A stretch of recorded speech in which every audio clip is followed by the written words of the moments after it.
तो चलिए आज हम लोग बात कर लेते हैं कि जो हमारा सैग होता है कंडक्टर में, जो हमने बताया कि ये हमारा सैग है। ठीक, अब ये सैग जो बेसिकली होता है, ठीक, ये सैग कुछ कंडीशंस होती हैं जो एटमॉस्फेरिक कंडीशंस होती हैं या वायुमंडलीय हम कह सकते हैं या वातावरण वाली जो कंडीशंस होती हैं, ठीक है, उस पे हमारा किस तरीके से सैग इफ़ेक्ट करेगा। ठीक, जैसे टेम्परेचर हो गया और जैसे हमने देखा कि आइस लोडिंग हो गया। ठीक, आइस लोडिंग हो गया, विंड प्रेशर हो गया, विंड प्रेशर हो गया। तो इन सभी लोडिंग पे हमारा सैग पे क्या इफेक्ट पड़ेगा, किस तरीके से हम लोग सैग की वैल्यू कैलकुलेट करेंगे। ठीक है, तो देखिए क्या होता है, जब भी आपने देखा होगा कि जो आइस लोडिंग की बात की जाती है तो कंडक्टर में आइस लोडिंग कहाँ पे होगी। नॉर्मली आपने अभी तक जो भी डेरिवेशन किए हैं वो हमने क्या किए, एक तरीके से एयर में हमने किए कि आपका कंडक्टर एयर में नॉर्मली आपका होता है। अब सपोज करिए जो आपका हिल एरियाज होते हैं, ठीक है, हिल एरियाज का मतलब क्या है, जो पहाड़ी क्षेत्र होते हैं उन पे क्या होता है, जो आपके कंडक्टर्स होते हैं, ठीक है, उन कंडक्टर्स के ऊपर हमारी आइस जम जाती है या हम कह सकते हैं आइस की लोडिंग हो जाती है। जैसे आप बर्फबारी होती है तो बर्फबारी में क्या होता है, हमारे कंडक्टर के ऊपर कुछ आइस आ जाती है और आइस आने के कारण हमारा क्या होगा, कंडक्टर का जो वेट है, ठीक, कंडक्टर का वेट जो होता है वो हमारा बढ़ जाएगा। और जब कंडक्टर का वेट हमारा बढ़ जाता है तो उस केस में सैग की वैल्यू क्या हो जाएगी, वो भी हमारी बढ़ जाएगी। ठीक है, यानी कि सैग की वैल्यू, ये जो कंडक्टर है वो हमारा और झुक जाएगा। जब कंडक्टर झुकाव को ही हम सैग कहते हैं। ठीक है, तो इसीलिए क्या होता है, इन सभी एनालिसिस को करना बहुत ज़रूरी होता है जब भी हम सैग की बात करते हैं। ठीक है, तो ये तो हो गया आपका हिल एरियाज़ की बात करें या कोई बर्फबारी होती है तो उस केस में, आइस लोडिंग के केस में। ठीक है, ये क्या है, आइस लोडिंग के केस में हम लोग देखेंगे। दूसरी कंडीशन होती है कि हमारा विंड प्रेशर भी होता है। ठीक है, तो विंड प्रेशर की वजह से भी हमारा क्या इफेक्ट पड़ता है सैग पे, तो वो सारी चीज़ें हम लोग इसमें देखेंगे। ठीक है, तो सबसे पहले आप लोग क्या करोगे, हेडिंग डालोगे। आज सभी लोग आज हेडिंग डालेंगे, effect of ice loading, effect of ice loading, loading on sag. ठीक है, यानी कि सैग पर जो आपका आइस लोडिंग है उसका इफेक्ट किस तरीके से होगा, तो वो हम लोग देखेंगे। सभी लोग डालिए heading, effect of ice loading. ठीक है, तो आइस लोडिंग की बात करें तो सबसे पहले हम एक डायग्राम बनाते हैं। आपको, आप लोग भी साथ में डायग्राम इसको बनाते जाइए। जैसे सपोज करिए हमारा ये कंडक्टर है, ये हमारा क्या है, ये कोई कंडक्टर है। ठीक, और मान लेते हैं ये हमारा नॉर्मली कंडक्टर है और इसके ऊपर हमने मान लिया कोई हमारी आइस लोडिंग हुई है। ये हम एज्यूम कर लेते हैं कि हमारी ये कोई आइस लोडिंग है। ठीक, तो ये हम इसको इस तरीके से बना लेते हैं। चलिए सभी लोग बनाते रहिए। और हम मानते हैं कि हमारा ये जो है, ये क्या है, हमारा कंडक्टर है और ये हमारी जो ऊपर वाली पोर्शन है ये क्या है, आइस लोडिंग को रिप्रेजेंटेशन दिया गया है, आइस लोडिंग। ठीक, अब आपको हमने एज्यूम कर लेते हैं कि हमारा जो कंडक्टर है उस कंडक्टर का डायमीटर है कुछ, तो ये डायमीटर हमने एज्यूम कर लिया कि हमारा कंडक्टर का डायमीटर है डी। क्या है, स्मॉल डी हमने एज्यूम कर लिया। ठीक, डायमीटर या व्यास कह सकते हो इसको। ठीक, तो ये हमने डी एज्यूम कर लिया। अब हम जानते हैं कि हमारा जो कंडक्टर के ऊपर जो आइस लोडिंग हुई है, तो आइस लोडिंग की बात करें तो हमारा इस साइड पे देखें तो ये आइस लोडिंग इस तरीके से हम बना सकते हैं। तो जो आइस लोडिंग हुई है उसकी थिकनेस कितनी है उसको हम एजम्पशन देखेंगे। ठीक, मान लीजिए हमारी आइस लोडिंग हुई है जो, वो उसकी हमने थिकनेस मान लेते हैं कि हमारी जो आइस लोडिंग की थिकनेस है वो कितनी है, वो हम एज्यूम कर लेते हैं कि हमारी टी है। ठीक है, तो इसको आप इस तरीके से बना लीजिए सभी लोग। ठीक, तो ये हमने मान लिया कि हमारी ये थिकनेस है कोई टी। ठीक, और यहाँ से ये भी इधर साइड भी टी हो जाएगी, दोनों साइड हमारी होगी कि नहीं। जब आइस लोडिंग होगी तो इस साइड भी टी होगी और इस साइड भी हमने क्या एज्यूम कर लिया कि हमारी आइस लोडिंग की थिकनेस हमारी टी है। तो ये टी हम क्या रिप्रेजेंट कर रहे हैं, थिकनेस ऑफ आइस लोडिंग। ठीक है, इसको बना लीजिए सभी लोग। तो इसका एक डेरिवेशन है, उस डेरिवेशन को हम लोग करते हैं। अब मान लेते हैं कि अगर विंड की बात करें, ठीक है, तो मान लीजिए ये सपोज करिए आपका कंडक्टर है, ये हमारा कंडक्टर है और कंडक्टर के केस में हमारा क्या होता है, जो आइस लोडिंग की अगर बात करें तो आइस लोडिंग जो बेसिकली आपकी कंडक्टर पे होती है वो डाउनवर्ड डायरेक्शन में होती है। किस डायरेक्शन में होती है, डाउनवर्ड डायरेक्शन में। डाउनवर्ड डायरेक्शन का मतलब आपका वर्टिकली कंडक्टर पे फोर्स किस तरीके से लगाएगा, यानी कि बर्फ आपकी जो जमी होगी ऊपर कंडक्टर के, तो वो किस तरीके से होगी, आइस लोडिंग, वो डाउनवर्ड फोर्स लगाएगा। ठीक, इसी तरीके से अगर हम विंड की बात करें, मान लिया विंड है, अगर विंड प्रेशर जो होता है तो कंडक्टर में विंड हमेशा कैसे चलती है आपकी, ओरिजेंटल केसेस में चलेगी, ओरिजेंटल में। ठीक है, ओरिजेंटल डायरेक्शन में होगी। तो जब ओरिजेंटल डायरेक्शन में होगी तो हम कह सकते हैं विंड आपकी किस तरीके से, ऐसे बना सकते हैं इसका डायरेक्शन। मान लीजिए ये आपकी विंड चल रही है, तो ये फोर्स किस तरीके से लगाएगा, ओरिएंटल डायरेक्शन में फोर्स लगाएगा इस कंडक्टर पे। तो ये हमारा क्या है, एक तरीके से ये हम मान लेते हैं कंडक्टर है, और इस फोर्स हमारा किस साइड से लग रहा है, ये लग रहा है हमारा ओरिएंटल डायरेक्शन में। ठीक है, चाहे आप इधर साइड से बना लो, चाहे आप इस साइड से बना लो। ठीक है, तो ये हो सकता है कि नहीं हो सकता है, तो बना लीजिए इसको। चलिए बनाइए। अब देखिए ये चीज़ तो हमने बना ली। अब इसके अगर फोर्स की बात करें या वेट की बात करें, तो इसका डायरेक्शन के बेसिस पे हम लोग इसका डायग्राम कैसे बनाएंगे। तो मान लेते हैं कि हमारा जो विंड है, विंड का फोर्स लगेगा, तो हमारा मान लेते हैं ये क्या है, हमने डब्लू और स्मॉल डब्लू बना लिया इसको। ठीक, तो ये हमारा रिप्रेजेंटेशन क्या होता है, ये हमारा विंड प्रेशर है। विंड प्रेशर जो हवा का प्रेशर होता है, उसको हमने मान लिया कि हवा की वजह से हमारा जो वेट लग रहा है कंडक्टर में, प्रेशर लग रहा है, वो कितना लग रहा है, डब्लू डब्लू। ठीक है, और जो कंडक्टर में जो आइस लोडिंग की वजह से होता है फोर्स, वो फोर्स आपका कंडक्टर में आइस लोडिंग की वजह से होता है, वो क्या होता है, डाउनवर्ड डायरेक्शन में। तो इसका हम डायग्राम बना लेते हैं डाउनवर्ड डायरेक्शन में। ठीक, तो ये क्या हो जाएगा, डाउनवर्ड डायरेक्शन में। अब जब डाउनवर्ड डायरेक्शन में होता है, तो हम जानते हैं कि डाउनवर्ड डायरेक्शन में आपका आइस लोडिंग प्लस आपका कंडक्टर का वेट होगा, तो ये दोनों हम ऐड कर देंगे, क्योंकि कंडक्टर का वेट भी आपको डाउनवर्ड डायरेक्शन में दिखेगा, और जो थिकनेस होगी आपकी आइस लोडिंग की, वो भी आपको डाउनवर्ड डायरेक्शन में दिखेगी। तो हमने क्या किया, इसको हमने बना लिया कि ये हमारी है कंडक्टर का वेट डब्लू, प्लस कंडक्टर में जो आइस लोडिंग है उसको हमने रिप्रेजेंट कर लिया डब्लू आई से। ठीक है, तो इस तरीके से हम रिप्रेजेंट कर लेंगे। बताइए इतनी बात समझ में आई सब लोगों के। चलिए इतना नोट करिए सभी लोग, पहले इतना नोट कर लो। देखिए एक एक चीज़ समझते चलिए, कोई भी रटनी नहीं है। ठीक है, जो भी आपका जो फोर्स लगता है आइस लोडिंग की वजह से, वो डाउनवर्ड डायरेक्शन में लगता है, क्योंकि कंडक्टर के ऊपर वेट आएगा कि नहीं आएगा, तो उसका फोर्स नीचे की साइड लगेगा। जबकि हमारा विंड होगा वो ओरिएंटल डायरेक्शन में चलती है हमेशा विंड, तो जब ओरिएंटल डायरेक्शन में चलती है तो हम जानते हैं ओरिएंटल डायरेक्शन में फोर्स लगेगा। तो हमने एज्यूम कर लिया कि हमारा डब्ल्यू आई, यहाँ पे लिख लीजिए चाहे लिखना चाहो तो, क्या है, डब्ल्यू आई जो है वो है आपका weight of ice loading, weight of ice loading. ठीक है, और इधर लिख लीजिए वेट ऑफ आइस लोडिंग हो गया।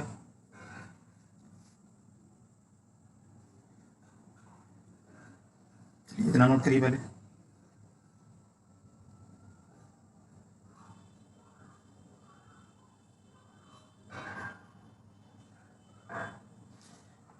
और यहाँ पे आप W मान लेते हैं, क्या है W, W जो है विंड प्रेशर,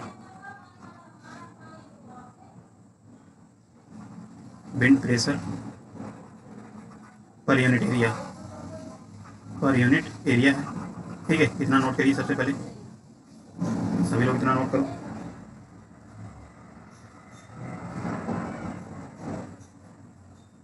अब देखिए इतनी बात हो गई, इतनी बात समझ में आ गई। तो हमने देखा कि हमारा इस आइस लोडिंग और विंड लोडिंग के केस में हमारा किस तरीके से बन जाएगा, ये डायग्राम बनेंगे। ठीक है, इन सभी डायग्राम को बना लीजिए। अब बात करते हैं कि जो हमारा टोटल फोर्स लगेगा या जो टोटल वेट लगेगा, वो हम अगर देखेंगे तो क्या होगा, दोनों एक वेक्टर आपका इधर साइड है, राइट एंगल बन गया। तो यहाँ से अगर हम लोग देखेंगे तो वेक्टर सम होता है, ये क्या है हमारा वेक्टर सम होगा। तो यहाँ से अगर वेक्टर सम देखेंगे, टोटल वेट हमारा अगर देखेंगे, तो दोनों की कारण कितना निकलेगा, तो वो हमने एज्यूम कर लिया, क्या, डब्लू नेट। ठीक है, डब्लू नेट कर लो, या चाहे डब्लू टी लिख लीजिए टोटल। ठीक है, तो ये हमारा बन गया। इस तरीके से बना सकते हैं कि नहीं। ठीक, तो इसको बना लीजिए सभी डायग्राम को। इतना बनाने के बाद फिर इसमें थोड़ा लिख लीजिए, जिससे कि आपको ये चीज़ और अच्छे से समझ में आ जाए। चलिए लिखिए, अच्छा देखिए,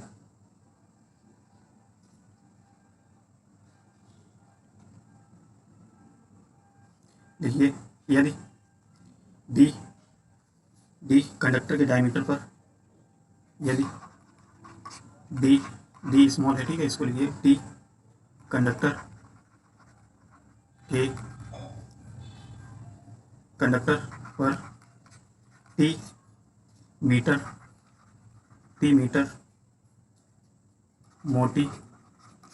मोटी बर्फ की परत, बर्फ या आइस कह सकते हैं, आइस की परत जम जाती है, जो कंडक्टर द्वारा, जो कंडक्टर का पूरा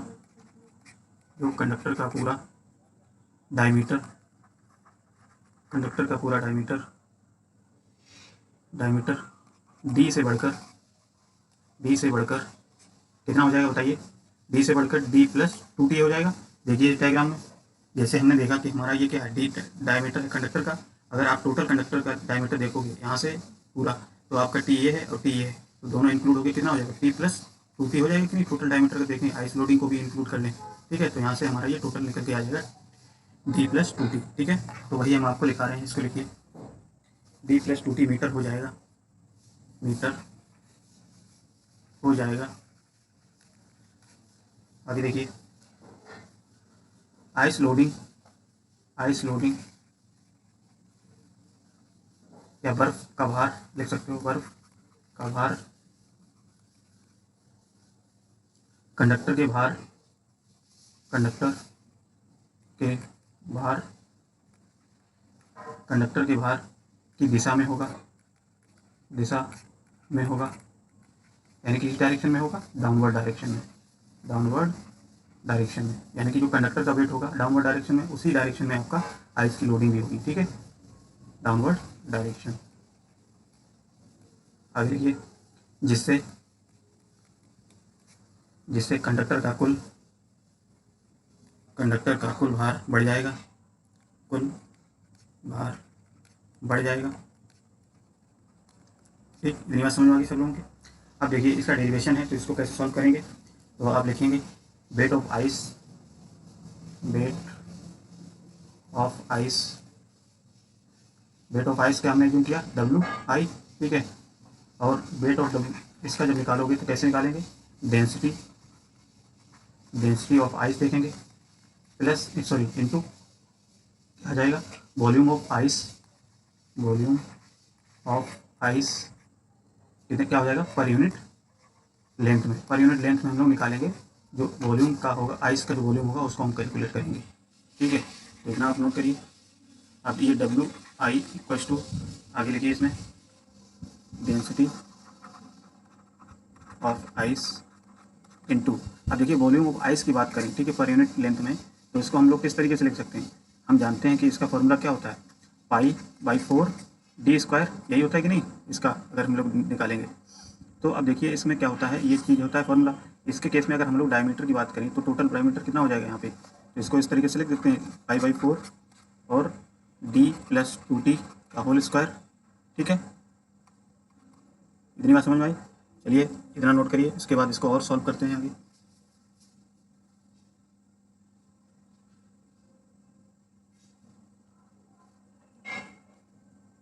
ठीक है, अब देखिए क्या होगा आगे, इसको सॉल्व करिए।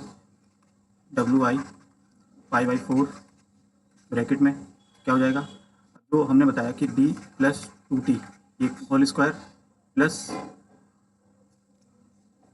एक मिनट, यहाँ पे क्या किए हैं π/4 d + 2t। अब देखिए आइस की जब हम लोग बात करते हैं, आइस का वॉल्यूम निकालते हैं, तो इस डायग्राम में देखिए आइस का वॉल्यूम कब निकलेगा, यहाँ से आप लोग देख लीजिए कि आइस का वॉल्यूम कब निकलेगा। देखिए इस डायग्राम को, तो इस डायग्राम में जब आइस की वॉल्यूम निकालेंगे तो हम जानते हैं कि जो टोटल वॉल्यूम होगा इस कंडक्टर, यानी कि आइस और कंडक्टर का जो टोटल वॉल्यूम होगा उसमें से अगर हम लोग कंडक्टर का वॉल्यूम घटा देंगे, ठीक है, तो वहाँ से हमारा क्या हो जाएगा, टोटल निकल के आ जाएगा आइस की लोडिंग, ठीक है। टोटल में से अगर हम लोग कंडक्टर का वॉल्यूम घटा देंगे या कंडक्टर का वॉल्यूम घटा देंगे तो हमारा क्या निकल के आ जाएगा, केवल आइस की कह सकते हैं आइस का हमारा वॉल्यूम निकल के आ जाएगा। तो भाई हम लोग ये कैसे निकालेंगे, देखिए तो यहाँ से देखिए, यहाँ से हम करेंगे माइनस के d² हो जाएगा, ठीक है। और ये π/4 हमने कॉमन ले लिया, क्योंकि अगर इसको अलग अलग लेना चाहोगे तो ये क्या हो जाएगा π/4 d + 2t का होल स्क्वायर माइनस के π/4 d², ये होता कि नहीं होता। अब यहाँ से हमने कॉमन ले लिया ऑलरेडी π/4, तो हमारा बचा d + 2t का होल स्क्वायर माइनस के d, ठीक है, इतना बचेगा। अब इसको देखिए सॉल्व करेंगे जब, तो ये क्या बचेगा माइनस के d², और इसको जब आप सॉल्व करेंगे तो क्या बचेगा π/4, यहाँ से मल्टीप्लाई क्या होगा आइस की लोडिंग, वॉल्यूम ऑफ आइस नहीं density of ice, density of ice. अब जो डेंसिटी ऑफ आइस है उसको हम मान लेते हैं 1 होती है, ठीक है। तो जब 1 एज्यूम करेंगे तो यहाँ पे हमारी वैल्यू क्या हो जाएगी 1 हो जाएगी। यहाँ जब सॉल्व करेंगे π/4, इसको जब सॉल्व करेंगे d + 2 का होल स्क्वायर, तो ये क्या हो जाएगा d² + 4t² + 4dt माइनस के क्या हो जाएगा d², ठीक। और यहाँ पे डेंसिटी ऑफ आइस हमने क्या एज्यूम की है 1, तो यहाँ पे क्या हो जाएगा 1, ठीक। यहाँ से जब और सॉल्व करेंगे तो ये क्या हो जाएगा π/4 d² से d² ये कैंसिल हो जाएगा, ठीक। तो हमारे पास क्या बचेगा 4t² + 4d × t, ठीक है। यही बचेगा कि नहीं बचेगा बताइए। देखिए इसको जब हम लोग सॉल्व करेंगे और जब सॉल्व करेंगे तो ये क्या हो जाएगा, यहाँ से अगर 4 कॉमन ले लेते हैं, 4 कॉमन लेंगे 4π/4 t² प्लस dt। ठीक है, यहाँ पे हम लिख सकते हैं, चलिए यहाँ पे 1 की वैल्यू रखना हो तो रख लीजिए, नहीं रखनी तो इसको ऐसे ही पहले लिख लीजिए। ठीक है, डेंसिटी ऑफ आइस, क्योंकि डेंसिटी ऑफ आइस एज्यूम हमने 1 किया है, लेकिन इसके कुछ और भी हो सकती है। ठीक है, तो ये हो जाएगा हमारा, इतना बताइए समझ में आया। यहाँ से 4 कैंसिल हो जाएगा, तो ये क्या हो जाएगा WI इक्वल्स टू क्या हो जाएगा पाई, और ये हो जाएगा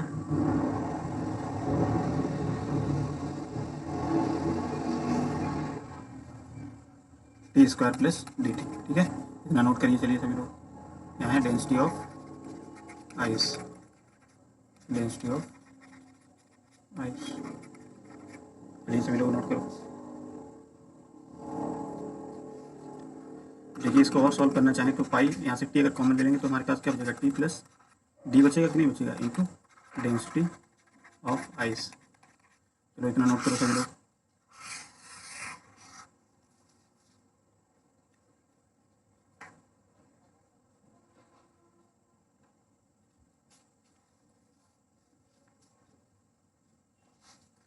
हो गया। अब देखिए ये तो हमारा हो गया कि आइस की कितना वेट होगा। अब टोटल वेट अगर देखा जाए तो टोटल वेट में आपका कंडक्टर का भी वेट होगा, ठीक, और जो आपकी जो बर्फ़ कंडक्टर के ऊपर होती है उसका भी वेट होगा। तो टोटल वेट कितना क्या आएगा बताइए। तो यहाँ से लिखेंगे टोटल वेट कितना हो जाएगा, WT equals to WI plus WC। ठीक है, तो इतना नोट करो सभी लोग।